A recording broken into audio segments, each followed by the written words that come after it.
Hello beauties, I am Taslim from Hoovinahadagali. Basic mehndi tutorial day second ಒಳಗ ನಾವು difference type of ಹಂಪ್ಸ್ನ ಕಲಿತಿದ್ದೀವಿ. ಇವಾಗ ನಾವು ಟ್ರೈ ಮಾಡ್ತಿರೋದು ಮೀಡಿಯಂ ಸೈಜ್ ಹಂಪ್ಸ್.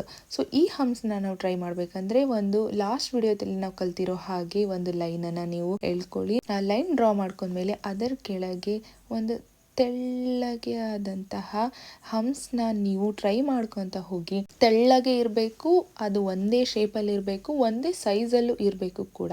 ಅದೇ ರೀತಿಯಾದಂತಹ ನಾನು ತೋರಿಸಿದ್ದೇನೆ ಅಲ್ಲಿ ವಿಡಿಯೋಲಿ, ಅದೇ ರೀತಿ ನೀವು ಪ್ರಾಕ್ಟೀಸ್ ಮಾಡ್ಕೊತ ಹೋಗಿ ಬೇಗ ಬಂದ್ಬಿಡುತ್ತೆ. ಇವಾಗ ನಾವು ಟ್ರೈ ಮಾಡ್ತಿರೋದು ಮಿನಿ ಸೈಜ್ ಹಂಪ್ಸ್.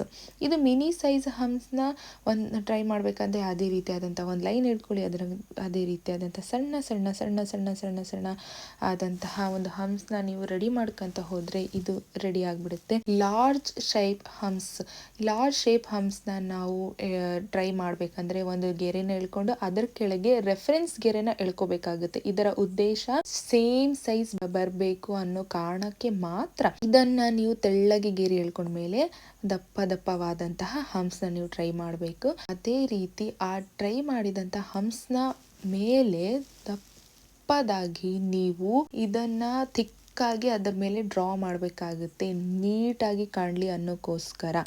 ಈ ರೀತಿಯಾದಂತಹ ಸಣ್ಣ ಸಣ್ಣ ಟ್ರಿಕ್ಸ್ನ ನಾನು ಇಲ್ಲಿ ಅಪ್ಲೋಡ್ ಮಾಡ್ತಿರ್ತೀನಿ. So follow me on Instagram and YouTube. Thank you.